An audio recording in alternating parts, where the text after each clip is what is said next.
Hello, everybody, and welcome to a new edition I'm going to add to the class on every Tuesday for our remaining 3 weeks. And this is going to be your Instructor's Corner, which is me covering a lot of the material that's coming up, or some of the material that's coming up this week, and discussing some of the things to be looking for and everything as you guys do the readings, get ready for those tests, get ready for those assignments. So for our first Instructor's Corner this week, we really want to talk about torts. And in my initial announcement that I gave you guys for week 3, I covered torts a little bit, and this is one of our important things we're covering this week in the chapters. And what we are examining this week is, what are torts? And I wanted to compare this to what you guys saw last week with crimes.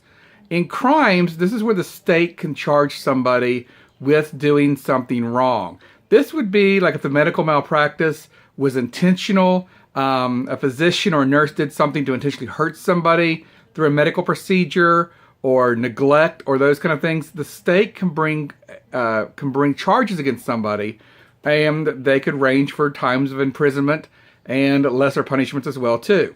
What we are examining this week is torts. Torts is what you guys see in the civil courts of the United States. This is where one party is suing another party, and instead of incarceration, what we are looking at here is lawsuits for damages. It could be monetary, it could be punitive damages, which is to punish somebody. It could be compensatory, which are monies that were expended by a party in order to get further treatment and to correct what was done. So we're looking at one party's ability to sue another party and reclaim damages from that party in a civil suit. What's very interesting, guys, in a criminal case, the state has to prove their case by beyond a shadow of a doubt. And they must prove it by this very high standard in order to prove guilt of someone. In a civil case, it's just preponderance of the evidence. So what that means is 50% or better. So the best example of that is that's why O.J. Simpson, in his infamous case, was not criminally convicted, but the Goldman family won millions of dollars against O.J. Simpson in civil court. And as he was just released from prison a few months ago, if he engages in any type of monetary activity to where he's making money, the Goldmans, who are still owed millions of dollars in that civil suit, can make a claim against Simpson and recover some of the money he's earning. Now, additional to the torts, guys, this week in the instructor corner this week, we also want to talk about what's covered in some of the other chapters. We're dealing with malpractice insurance this week, and we're dealing with how the insurance system works. And really, guys, how this fits into our class is very important, because when we are examining torts and we are examining the ability to sue physicians, to sue nurses for negligence or intentional acts, a lot of facilities will carry medical malpractice. Individual physicians will also have their own medical malpractice insurance policy. Sometimes facilities will pay for that. Sometimes they'll pay for it the physicians responsible for paying for it on their own.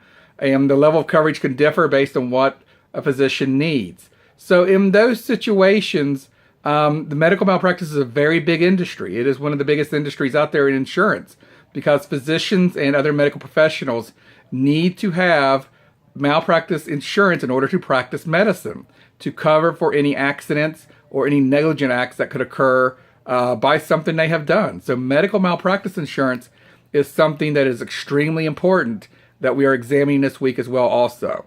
So got 3 chapters to read this week, guys. They're very interesting chapters. Like I said, intentional torts, medical malpractice, should be some interesting things going on.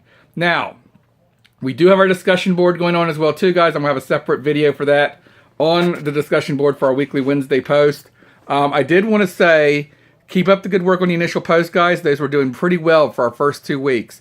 An issue that's been coming up this week, and something I want to talk about too, is always remember in your reply postings, you need to think about the rubric. The rubric is included in the discussion board, so you can click the rubric and see what you need to do. I've had some short reply postings come up a little bit, and I wanted to tell you guys, remember, any reply posting must further the conversation. You want to encourage your fellow classmates to think about what you're posting, and that might encourage them to respond to your reply posting, and we could keep another good conversation going. So we don't just want to do what I refer to as a cheerleader post, a one-sentence posting where you're telling somebody else, good job, like what you did here. You want to have a several sentence reply posting, and you want to ensure that it is furthering the class conversation. One thing about the worksheet, guys, as we continue to work on our week 3 worksheet this week, is, and I want to point this out in my chat with you guys this week as well too, also remember with the worksheet, make sure you answer all of the questions. One of the big point deductions I'm seeing in the early weeks is some people have forgotten to answer the reflection question. Some people have forgotten to answer questions along the way. Those are costing 6 points, 4 points, 7 points. So please make sure before you submit that worksheet to make sure you have correctly answered each and every point. Hope you guys enjoyed the first instructor corner for me this week. I'm going to do that in week 4 and week 5 as well also to give you guys some good insight and overviews of what we're studying. And again, too, guys, if you need me, remember, email, text, or you can phone me. Office hours are Sundays and Tuesdays from 10 to 11 p.m. Eastern Time. But also remember, too, you can email me anytime and I'll respond to you guys as quickly as possible.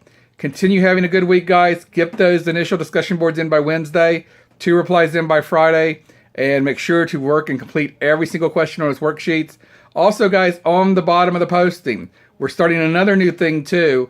We are going to be in these weeks adding a career connection to the overall posting, to this posting. And what we're talking about there is I'm going to show you guys how legal issues are leading to some career issues and are coming up with giving you guys more career opportunities in the medical profession. The first post this week we're looking at is I'm going to show you guys how the opioid crisis and the issues that are being caused by the opioid crisis are leading to new positions and expansion of positions in our division of counseling, as more and more counselors are being needed to help those who have suffered from drug addiction and suffered from those problems to get back on their feet. Again, guys, have a great week. Hope you enjoyed the first of our, or hope you enjoyed the week 3 Instructor Corner. We'll see you guys again in week 4 Instructor Corner.